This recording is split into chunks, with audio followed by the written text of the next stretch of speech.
and on behalf of the Mindalia at ACIM team, welcome.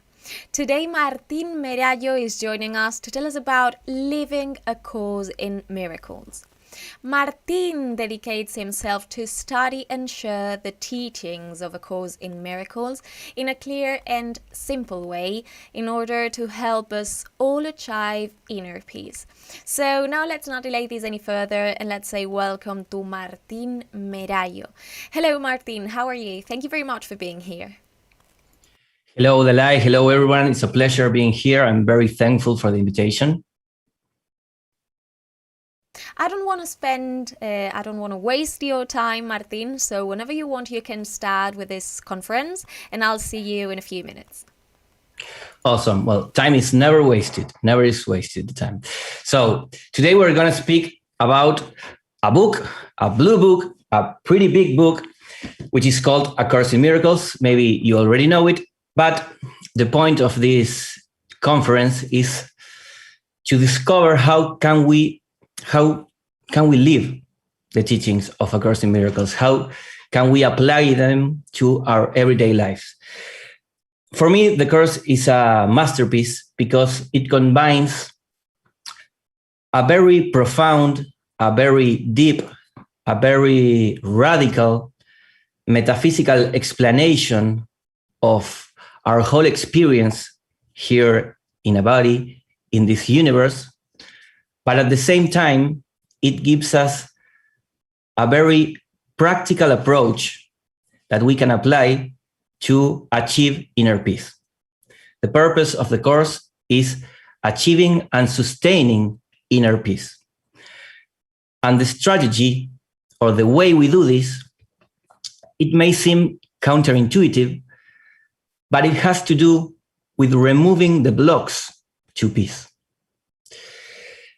So the Course doesn't ask us to go in search for peace, doesn't tell us to go and look and search for love and peace,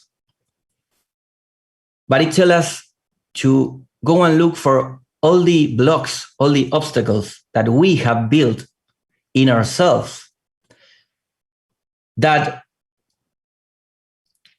privates us for experiencing what we really are. That we really are love, that we are perfect love, that we are peace, or we should say that peace is our natural state. Yes. So what are those blocks? And how do we apply this practical way of living in the world to remove these blocks?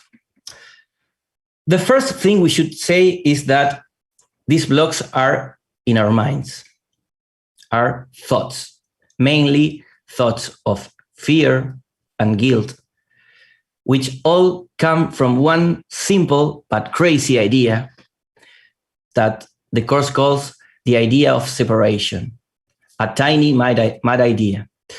I have to say something first, is that I study the Course in Spanish. So today when I quote the Course, I'm going to do a translation of the translation. So please bear with me because some of the quotes can be inaccurate. But the Course speaks about this tiny mad idea, the idea of separation, the idea that it is desirable to be separated and to be special. And this tiny mad idea, when it arises in the mind, it generates a state of the mind which is one of fear and guilt. So the point of the Course is to live in such a way that we are constantly aware of these thoughts so we can let them go. But we should say first that this practice is not done on the level of the form. It's not done on the level of behavior. Practicing the Course is not about doing stuff in the world. It's not about how we behave. It's not about what we do, but it is about how we think. It's about our minds. It's about our thoughts. It's about how we understand the world, how we interpret the world. Yes, so besides all this metaphysical explanation that the Course has, in which the Course tells us that this whole experience in the world is just an illusion, it's just a dream, it's not actually real. Besides that, it gives us this new way of thinking, because many spiritual teachings have said that this is a dream. Actually, Buddhism is that this is a dream, and the Buddha is the one who awoke from the dream. But the point is that just knowing this at an intellectual level doesn't get us very far. That idea alone is actually kind of depressing. Realizing that this doesn't exist, that this is just a dream, is not something that would make us very happy. But that's not the point of the Course. The Course is not about going with a sign saying the world doesn't exist, this is all illusion, don't do anything. It's about how we think. So today, I want to give you some tools, very simple tools you can apply to begin to live the teachings of the Course. And once again, these tools are done in the level of the mind, it's not about our behaviors. And the first one has to do with what I'm about to tell you. But first, I want to tell you that this tool can be applied by whoever wants to apply it. You don't have to be a student of the Course to use this tool and to try it for yourself and see if it works for you.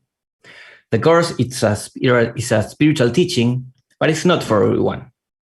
And it doesn't even require faith, even though it has an spiritual explanation, and even though it uses Christian terminology, it doesn't require you to have faith, but it does require you to practice. And it's the practice itself what will show you if this works or if it doesn't work, at least for you. So the first tool is this one. You have to become completely responsible for the content of your mind. You have to become aware that you choose your thoughts. And maybe you will tell me, no, but thoughts just seem to arise in my mind, just pop out in my head. And I know this is true. That is also my experience, of course. But the point is that every time a thought arises in your mind, you still have a choice, because you can choose to drop that thought, to let it go, or you can choose to reinforce it. You can choose to share it. You can choose to believe it is true. You can cling to it. So the first point is becoming responsible for our thoughts. And to do this, we can do a very clear distinction, because we only have two kinds of thoughts. If we imagine we have two big boxes in our head.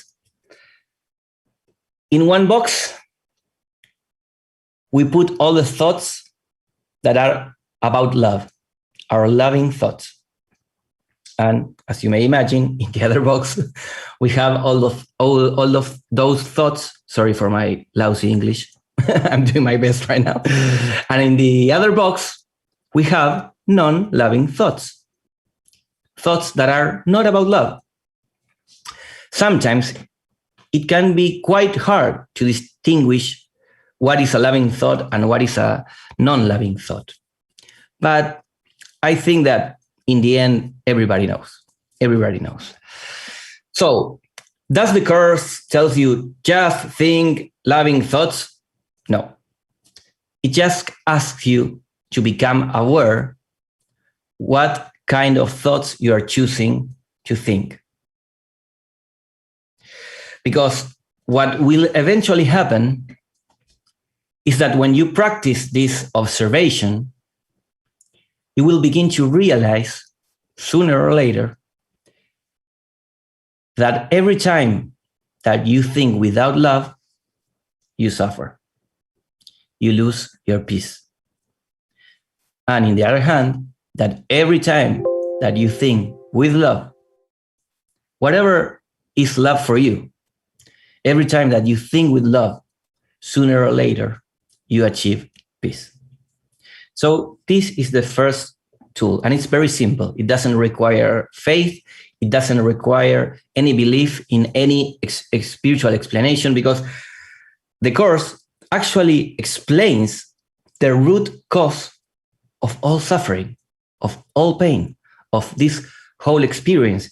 It explains sickness, it explains death, and it gives us a very clear cause, which is this idea, this tiny mad idea of separation in the mind of what the course calls the Son of God. But words are not important, actually. But the point is that the course only recognizes that there is one real thing, and that real thing is perfect love, perfect oneness. You are perfect love. You are perfect oneness, not as a body, not as a person, not as a character in a dream, but as what you really, really are, which of course doesn't have to do anything with this world. But to remember what we really are, we have to do this. Because every time we choose to think without love, we are denying the fact that we are perfect love. And every time we think without love, something happens in our mind. Because there is a part of us that knows that every time I think without love, I feel guilty.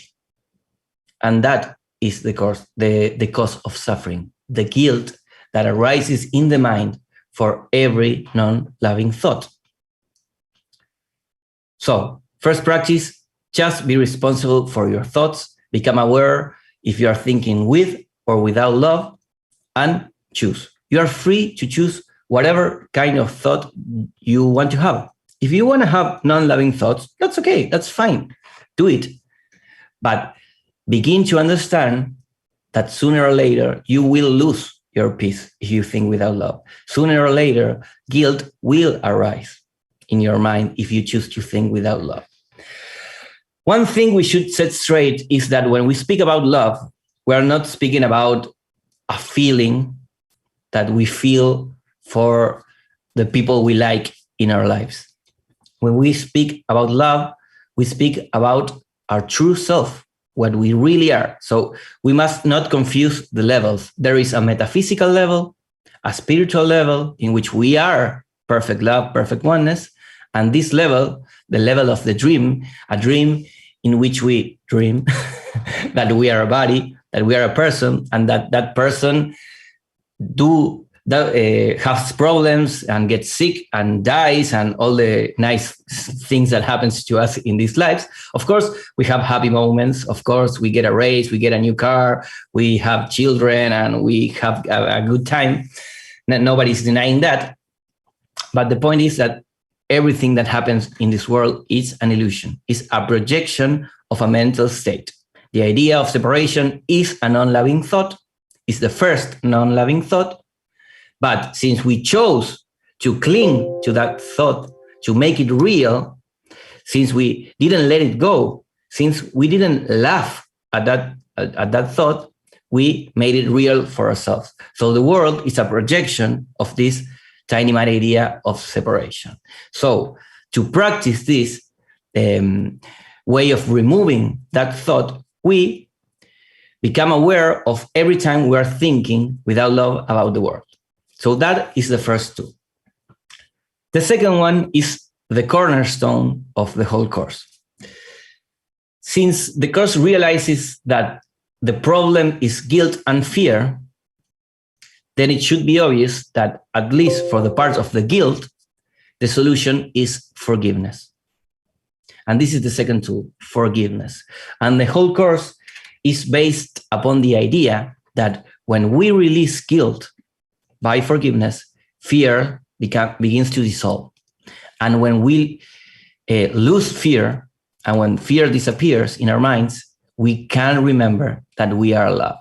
Actually, fear is the opposite of love. But of course, fear is an illusion. Fear doesn't really exist. Only love exists.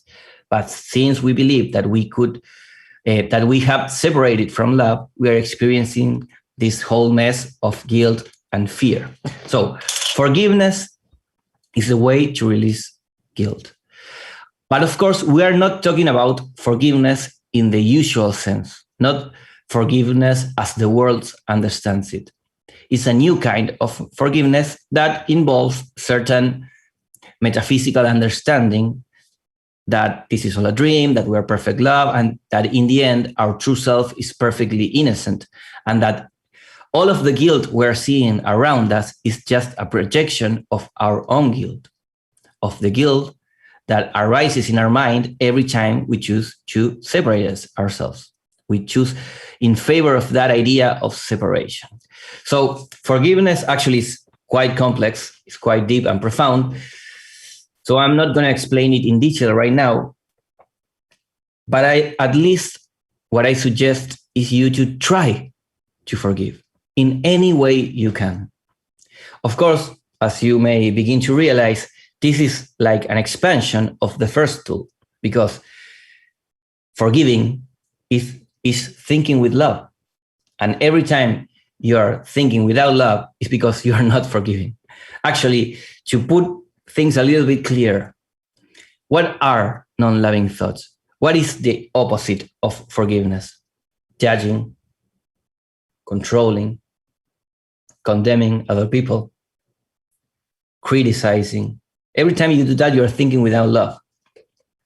So actually, it's more about dropping non-loving thoughts than forcing yourself to think with love. So forgiveness is actually dropping your will to judge, dropping your will to project your happiness on things that surround you.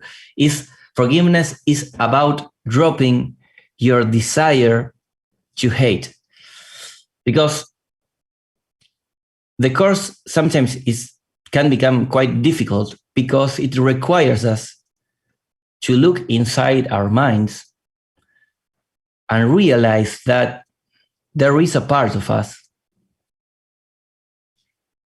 that doesn't want to love, that there is a part of us that likes to judge, that likes to hate, a part of us that hold on to grievances and resentment. There is a part of us that doesn't trust. It doesn't trust in yourself, it doesn't trust in others, it doesn't trust in God or the spiritual beings or whatever. And this part of us is called the ego, not in the traditional way of how psychology defines the ego, but in a completely new sense. The ego for the course is a thought system based on the idea of separation and based on guilt and fear and all of what we have just spoken about. So in a sense, forgiving is dropping the interpretation of the ego, dropping that part of us that wants to hate, that wants to judge. So we should not try to force ourselves to forgive, but at least just drop your judgment. Just drop your hate. Just let that go. And love, true forgiveness, will arise naturally in your mind. Because imagine that love is like a river, or like the water in a river. It flows freely. But if you start throwing trash in that river, and rocks and trees or whatever you want to throw at the river, eventually the water, the love, will stop flowing because it's full of garbage. So instead of trying to make the water flow, just remove the garbage and the water, the love, will flow again. Another metaphor or analogy, imagine that your mind is a box and love is a perfect shape that fits perfectly in your mind. But if your mind is full of garbage, is full of hate, it's full of illusions and false thoughts, love won't fit in your mind. So once again, our job is to let go of the blocks, to let go of everything which is not love. And forgiveness is a very specific way of doing this, because we need forgiveness every time that we are angry at someone else. Every time that we believe that we are not happy, that we are not at peace because someone else has done something to us. Forgiveness is needed for all of those times that we feel we are a victim. And also, it is required for every time that we invert roles, because sometimes I am the victim. I am the guilty one. I am the one who attacks. And in those times, we also need to forgive ourselves. So the second tool is just this. Just try to forgive in whatever way you can, realizing that what we are seeing in the world is a projection of our own guilt. And the third and last tool is a reinterpretation. Because actually what the course is doing is training our mind into developing a new way to understand the world, a new way to interpret the world, a new way to react to the world. And we could speak a long time about this, but I want to give it to you in a very small and simple way, which may be not easy to apply. Forgiveness, choosing your thoughts is not an easy task. It's simple, but it's not easy. The course is not an easy path. But in the end, it brings us peace. So I encourage you, everyone, to do it. But the third tool is about a new way of understanding, which has to do with the following. Let's suppose that someone expresses love to you. How would you respond? I hope with love. But what happens when someone attacks you and expresses you something that is not love? Maybe he criticizes you, maybe he judges you, or maybe he attacks you or hits you, or whatever is not love. So what would be your reaction towards that attack, towards that non-loving attitude? Well, normally what we do is defend ourselves, feel like a victim, like we are being attacked. So we defend ourselves and we deny love to the other person. When the other person gives us love, okay, I give love back. But when the other person attacks us, no. Love is not for you. You don't even deserve it, because you're a sinner, because you are treating me wrongly and unfairly, and you deserve punishment. Of course, all of what we are talking about is on the level of the mind, and it's unconscious. It's not that you are actually thinking. Sometimes you do think like that, but mostly it is unconscious. But what should we do about this? What is this new interpretation? Well, we have to understand that everything that is not love is a request for love.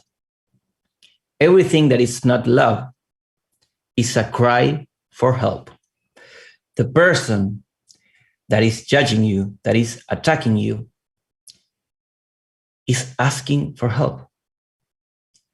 But of course, we're not speaking about a help in the level of the world, of the dream, of the form, of behavior.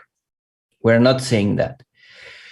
But what we are saying is that in the level of the mind, in the level of what we really are, when someone is attacking and judging, it is because it has forgotten that he is love. So the cry for help is, please let me remember, please help me remember that I am love.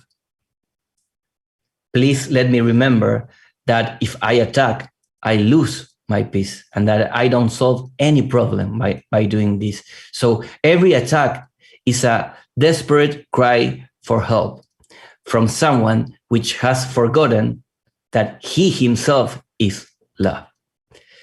But since the Course explains us that we are all one, your brother's cry for help, the other person's cry for help is your own cry for help.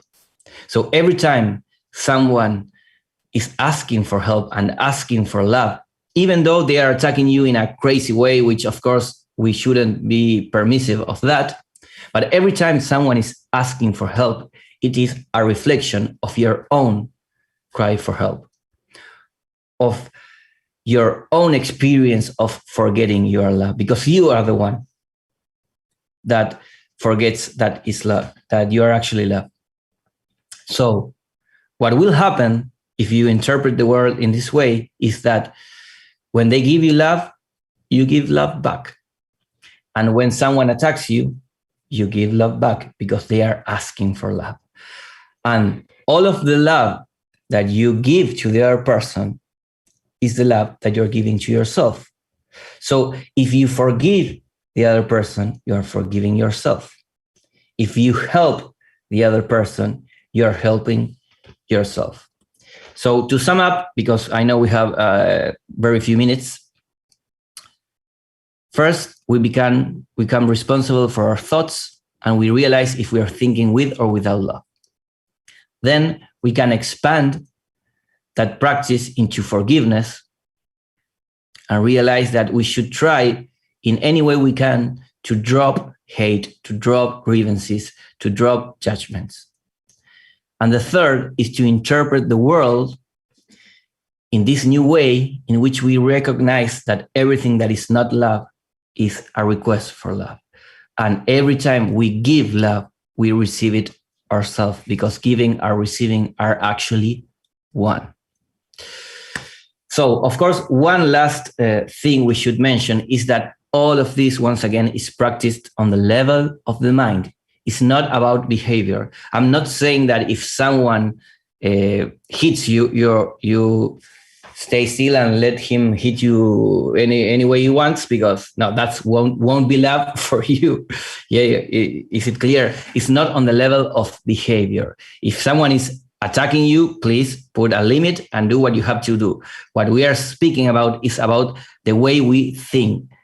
Do what you have to do on the level of the form, defend yourself on the level of the form, but don't defend yourself in your mind. Try to understand in your mind that attack is a request for love, that forgiveness is forgiveness towards ourselves, that we are the ones that can choose or not to think with or without love. So that sums up what I wanted to share with you today. I think we may have some questions in the chat. Thank you very, very much, Martin, for sharing your knowledge and your time, of course, with us. Of course, we've got some questions in our chat, and if you agree, we are giving them some space. We are starting to incorporate into our conversation questions from the people watching us. So let's start, for example, with Carla Fernandez. She is writing by YouTube and from Spain. If you agree, I'm reading it in Spanish, and after that I'm translating it to English. So, okay. Tú nos dices que el libro de Un curso de milagros está de alguna forma relacionado con el cristianismo. Aún así, cualquiera puede aplicar sus enseñanzas, incluso aunque tengas diferentes ideologías. In English now. You say that the book of A Course in Miracles is somehow related to Christianity. Still, can anyone apply it, even if you have a different ideology? That's a very good question. Yes, the Course actually uses Christian terminology, but words are just words. Even the Course says that words are symbols of symbols, so they are twice removed from reality. So the answer is yes, you can practice the Course if you don't believe or if you are not a Christian. Actually, the Course says almost the complete opposite of what the Bible says, because it says there is no sin, there is no sacrifice, there is no hell. there is no world. And that is quite the opposite of the Bible. So yes, anyone can practice the course, but at the same time, no, not everyone can practice the course, because it's not the only way. And that is something I like very much about this path, because it doesn't say it is for everyone. If it is for you, it's for you, and do it. And if it's not for you, just search for something else. It does require some high power intellectual abilities, because it's quite a long book and quite complex. It requires a lot of reading and a lot of practice. And maybe there are some other paths that may be more simpler, and maybe you have resistances towards these kind of words, because the words in the course are God, Holy Spirit, and Jesus, and whatever. So that may become a shock for someone. But I wasn't a Christian, and when I first read the book, I said, "Whoa, where the hell am I going through?" But then I realized that words are just words, and the experience itself showed me that it was my path. So yes, it can work for everyone. Thank you very much, Martin. Let's continue with Lisa Johnson from the United Kingdom. She says, I need some advice to learn how to stay calm in an argument. I feel like I'm losing control, and I thought, I don't like it, I can help it. And Martin, this is something that happens every day and to almost everybody. So how can we keep calm in this kind of situations? That's actually a very good question, but we have to understand that maybe we shouldn't stay calm. And take this with a grain of salt, please, Lisa. I'm not saying you should hit your husband or break a glass in his head. Please don't do that. I'm not saying that you should express your violence, your hate, your whatever. But we shouldn't repress our feelings. The course is very clear about this. It's not about repressing. So what I'm trying to say is the following. If you're angry, don't repress that anger, because if you repress that anger, you're giving it power by making it real, by justifying it, because you are defending yourself, and by defending yourself from anger, you are saying, oh, this thing can control me. So first thing is try not to control. But what should we do instead? Because what I'm suggesting is not, oh, let it go, in the sense that you become angry and you scream at everyone. No, it's not what I'm saying. What I'm saying is that you should observe your anger. You should watch your anger. And if you're a student of the course, you have a good friend that you can ask for help and who you can invite to watch that anger with you, which is the Holy Spirit, Jesus, whatever you want to call it. Yes. So the first step is watching the anger, accepting that you are angry, that you are not calm. And the sole act of observing will help you to release it. Not every time. This isn't a magic pill. This isn't a magic formula that will work every time. No, of course it won't. Every situation is different. So sometimes you have to go with other tools. But in this case, I think first step is just observing that you are angry.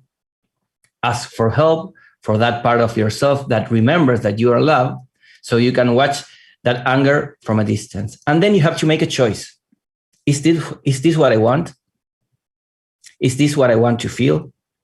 Is this how I want to be? And you can choose. You can choose. Not only what you want to be, but what you want to think about that anger. And you also will begin to understand what is the root cause of that anger. Because if you don't observe your anger, if you don't watch it, you will never understand where it comes from. So, Lisa, observe your anger in a constructive, healthy way. Realize that you have the power to choose to let go of that anger or to reinforce it, and become aware of any insight that comes from that observation to begin to understand where does that anger comes from? And if you are a student of the course, what you can say is ask for help. Please, Holy Spirit, let me dissolve this anger. Please let me understand where it comes from, or whatever. We could speak a couple of hours about this, but in a simple way, this is what I can share. I hope it helps, Lisa. Martin, let's continue with Peter from Australia. He's writing by WhatsApp and he says, how can we reduce the strength of our negative and obsessive thoughts? I've been in therapy for years and wonder if A Course in Miracles could help me. Well, I will connect this with the question of Lisa, because we have to make a distinction. If Lisa is having, I don't know, anger problems, reading a blue book won't help. Or maybe it can help, but it won't solve magically all of her problems. So in this case, if one has some obsessive thoughts, a pathology, a clinical pathology that says I have an obsessive compulsive disorder, which I don't know if this is the case, one should seek professional treatment. The course may help, yes, of course, but sometimes we are so wrapped up in our sickness, in our desire for anger, or in our obsessive thoughts, that the course alone won't help. So leaving that out of the way, which is saying, please seek professional help. Yes, the course can help you with that process, but it requires work, and it requires time, and it requires practice. It's not something that you're going to read and next week you're going to be all happy thinking loving thoughts. No, it would help, but it will require a lot of time and a lot of work. So if you don't have that time, please seek professional help. I don't know, cognitive therapy or something like that. But if it is not an extreme case and you have the time, yes, the course will definitely help. Juliet from the United States says, how to teach our children to respond with love to the attacks they receive in school from other classmates. Can we teach A Course in Miracles to them? No, please don't. Now, what I mean by this is the following. The first part of your question was excellent, because it's how we can teach love to our children. And that is the whole point. It's not being a loving child when our teacher sends us homework or whatever. You should teach them love every time, in every situation, not only when they are angry because they have a lot of homework. But the thing is like this. Do you think that you can teach this big and boring book to a child? Because the point is that if you could summarize the whole course in just a few sentences, you won't need this.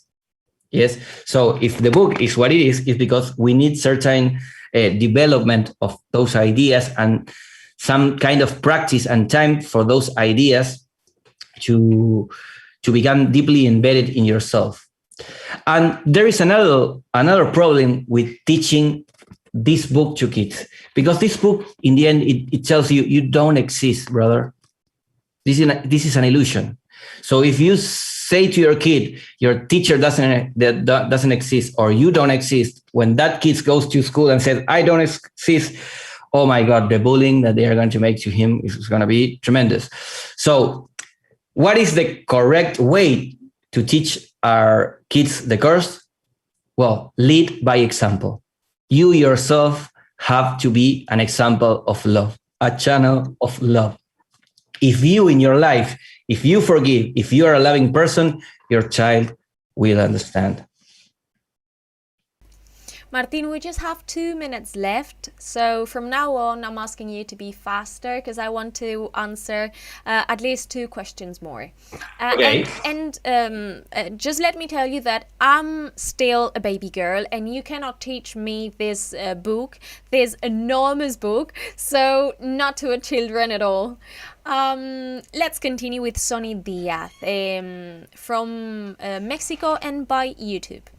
I don't know if she's a girl or a boy, but says, Can you give me another example about how can I be returned easy to peace when somebody attacks me? That's a very similar question and different at the same time.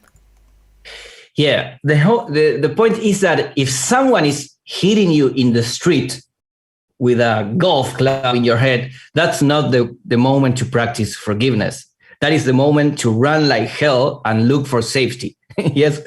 So when you are actually safe, then you can practice the mental processes that the course teaches you to regain calm, because you have to realize that that person hitting you in the head with a golf club is a projection of your own unconscious and metaphysical desires. I'm going too fast, I know, but we have to end this. So we have to try to avoid that confusion.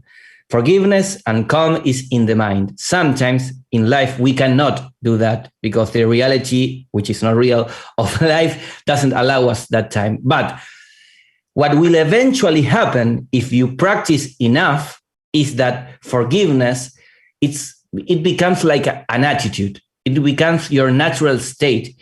And this is a state that you carry with yourself like your clothes. And when you achieve that level of experience, you can react in a more loving, more calm, more peaceful way in every situation, because the course is very practical, because you can always choose to apply it, because you can apply it on the level of the mind. Yes, when someone is hitting you with a golf club in your head, you can say, this is a request for love, this is not real, this is a projection, and still you can run to call the cops. Yeah. So it's not about behavior, it's about what we think. So the way to regain calm is observe your thoughts and realize which thoughts are non-loving thoughts and just drop them, and you will sooner or later feel better. It's way more complex, but having 2 minutes, I have to sum it up in that way. All right, we've got 1 minute more. So Erika V, sorry, from Mexico says, how can I love my biological mother when it is almost impossible in my heart to feel this love? And why was it always so simple and naturally with my father? Well, the world is like a lottery. You hate some people and you love some other people. That's a whole strategy of the ego to make us feel special and separated and to achieve all of its purposes. But to make the story short, I don't know if in this life you will eventually learn to love your biological mother. And maybe you shouldn't love your biological mother, in the sense that what I'm actually saying is, of course, you should love your mother, but what I'm saying is observe your hate. Become responsible for your choice for hate in your mind. You can choose. You can choose to hate or to love. But since love is not coming naturally to you, what you can do is just let go of the hate. Every time you find yourself thinking, oh, my mother is a bitch or whatever, just drop that thought. I don't want it. It doesn't bring me peace. Just drop it. And eventually, if you practice this long enough, maybe love for your mother will come naturally. But what I can tell you is this. All the love that you deny to your mother is the love that you are denying to yourself. So if you hate her, you're hating yourself. So maybe there's a little bit of motivation for you to drop the hate for your mother. Martín, thank you very much for this conference. It was marvelous listening to you. Thank you very much to you, dear friends of Mindalia, for sharing your questions with us as every day. And of course, Martín, I'm giving you a few seconds to say goodbye or just for sharing your final thoughts if you want. Okay, first of all, I'm sorry for my crappy English. It's the first time for me speaking about the course in this language. I speak Spanish, and well, I hope that you had a good time, that you learned a thing or two. And yes, the message is that just drop it. It's the opposite of Nike's slogan. When you want to hate, just don't do it. Just don't do it. If you want to judge, just don't do it. And eventually, maybe peace will arise in your mind. Martín, thank you. Thank you for your effort. Thank you for your English. Your English was brilliant. I'm not English, but we are trying to do it our best to share all this information. So thank you very much, and I hope to see you very, very soon in Mindalia TV English and also in Mindalia Plus, más allá de Mindalia Televisión. And now, before saying goodbye to all of you, dear friends of Mindalia, I just want to remind you that you can enjoy all our content in Mindalia Radio, 24 hours of conscious content, and you can find all of this in our website, www.mindaliaradio.com. You can join us through our different platforms and channels: YouTube, Facebook, Twitter, Twitch, VK, Vaun Live, Odyssey. And I also want you to know and to remind you that Mindalia.com is a non-profit organization, and you can collaborate with us by liking our content, leaving us a positive comment, and of course by subscribing to the channels and platforms I mentioned before. And finally, if you want, you can donate through a link you will find in our website, www.mindalia.com. By doing so, you help us to keep creating more content like the one you enjoyed with us today. Having said all of this and feeling really, really grateful, I am ready to say goodbye, but just for now, until a next Mindalia live streaming. Thank you very much.